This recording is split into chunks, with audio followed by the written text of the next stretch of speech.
Hello guys, today let us analyze an economy main question which is useful for both civil services and various state main examinations. First of all, before going into the details of a question, let us uh, see how to score higher marks in economy. In addition to the arguments that you present in your answer, if you present with these sources given in this slide, you will be definitely scoring higher marks. Okay, you need to quote data from various government sources like economic survey, budget, Niti Aayog reports, various ministries reports. Say if you're writing an answer on agriculture, if you have the data from the agricultural ministry report and if you're quoting that data, definitely that will fetch you additional marks. In addition to these data, it is better if you mention various government initiatives and programs on the question that is being asked. Along with it, if there are any committees, on the issue being appointed by the government, any recommendations of the committee and mentioning of the name of the committee will definitely fetch you additional mark.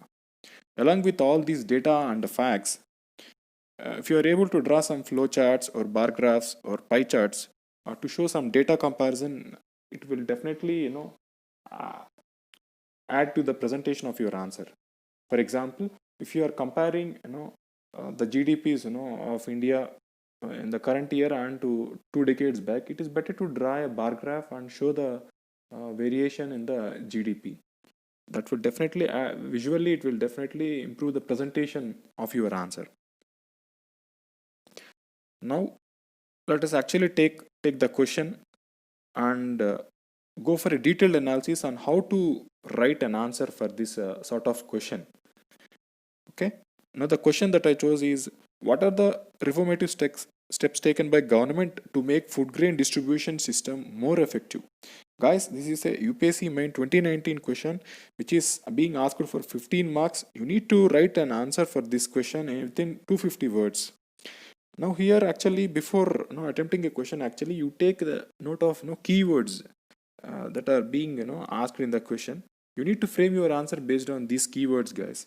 Here the keywords that I chose are the reformative steps taken by government, and the second one is more effective. That means you need to mention about the uh, reform kind of steps being taken by the government. They are not ordinary steps actually. And thing is to make food PDS or the food grain distribution system more effective. More effective in the sense already there might be some issue, and these reforms should address those issues so that it becomes that step becomes an effective one. Okay, this is how you should actually take note of the keywords and you should frame your answer based on that. Now let us see the how the structure, how the answer should be presented for these sort of questions. Now as it is 15 marker and 250 words to be written for this question, let us divide it in this fashion.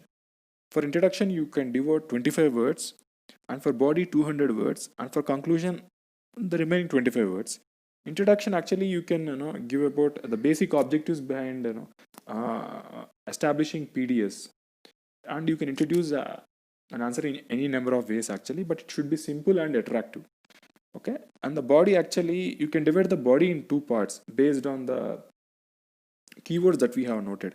The first part actually it should deal with the loopholes in the current PDS, in the sense what are the problems you need to list them down, and the second part you should note actually the reforms being taken by the government over the at least last 2 decades to address these loopholes or to plug these gaps actually. And the third part should actually address the additional reforms that are required. Even after taking these many reforms actually you might be having some more issues. So to address that those issues actually, what sort of reforms further needs to be taken, with which with this you can end the body part of the question. And coming to the conclusion, you can give a way forward about how PDS in India should be, how the food grain distribution system in India should be to cater to the vast population of the country. Now seeing the structure of the answer actually, now let us go into the each part and take a kind of model answer actually, what a model answer can be for these sort of questions.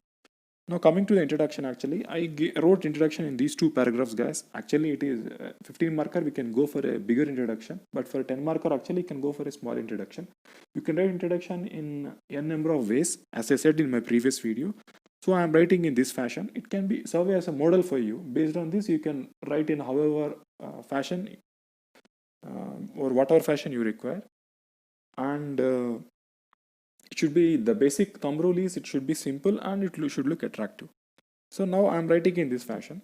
So the food grain distribution system in our country serves the twin objective of ensuring food security on one hand and makes food grain available, accessible, and affordable to vast population on the other hand.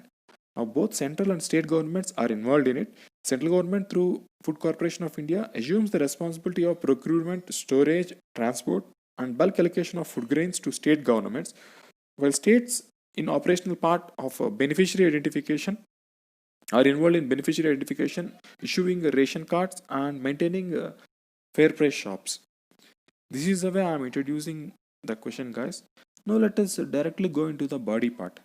Okay, as I said, we'll be addressing the actual question in three parts in the body. So the first part will be this way: the food grain distribution being the largest in the world, however, is fraught with many issues.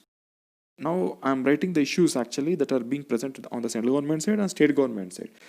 Taking the central government side, actually, the issues are rotting food grains in FCI godowns, procuring low quality grains, leakages during transport. This can be given. And state government side, actually, there are some inclusion and exclusion errors actually. So there are some ghost beneficiaries, and again, those who are eligible, they are being excluded. Diversion to black marketing is there, and manipulation at fair price shops actually by the dealers, and there might be some, in some cases there might be collusion between the dealer and the person who is taking the food grains. So these can be few issues actually on both central government and state government side. Now, in order to overcome these issues, governments, both central and state government, have taken many reformative steps in last 2 decades. So majority of the reforms can be listed below. So I'm giving some 10 actually reforms that are being taken by the governments over all these years. The first one is by the enactment of National Food Security Act in 2013, a paradigm shift towards food security entitlement is achieved. Now 67% of the population are covered under PDS. This is definitely a major reform, guys, being taken by the central government in passing the National Food Security Act.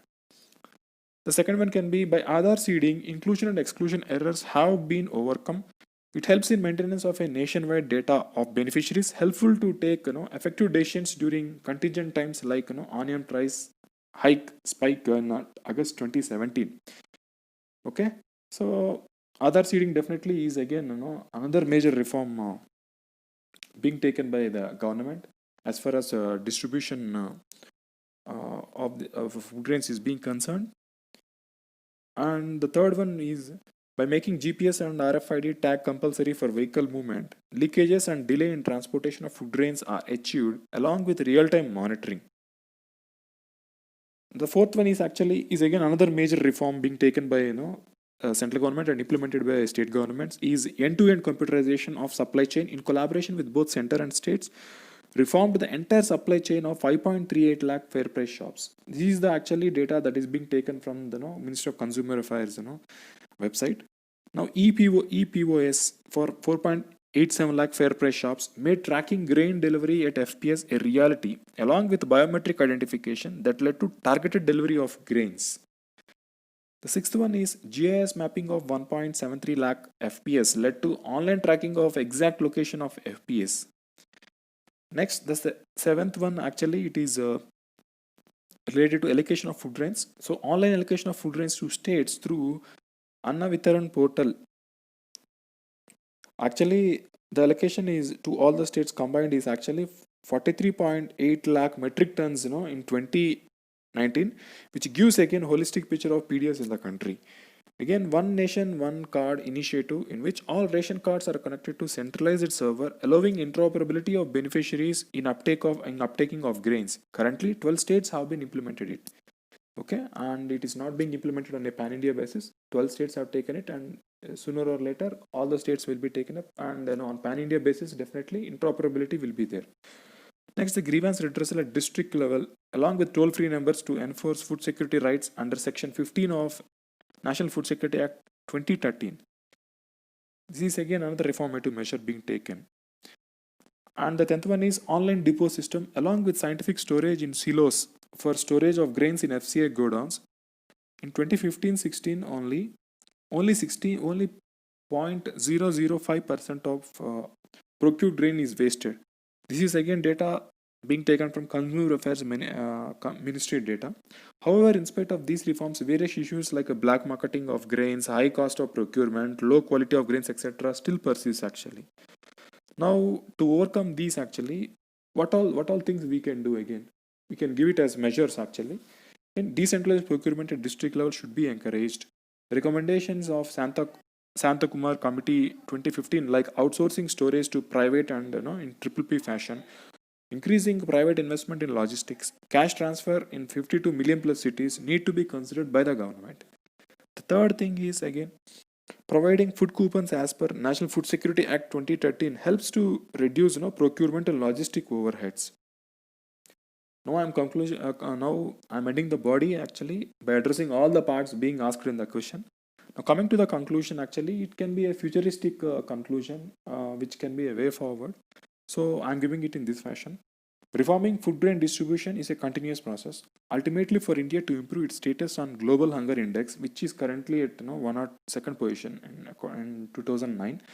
So to reduce its proportion of poor and realize SDG 2 of no hunger, sustainable reforms in this area plays a pivotal role. This is how I'm ending the answer, guys. Now, based on this, you can write your own answers. Remember one thing, actually, maintaining the time limit and word limit are the key for writing answers actually. Again, quoting data and mentioning about committees and representing some bar graphs sort of things definitely will add value to your answer, guys. Okay, thank you for watching this video. You subscribe to our channel and join our Telegram channel in the link. We are giving updates actually. The entire video actually is being given in the form of PDF in the Telegram channel. You can go to the channel, join the channel and take that PDF actually. Again, we have a prelims 2020 mentorship program, which if you are interested can join. You can contact on this number. He is available in the comment box. Thank you very much, guys.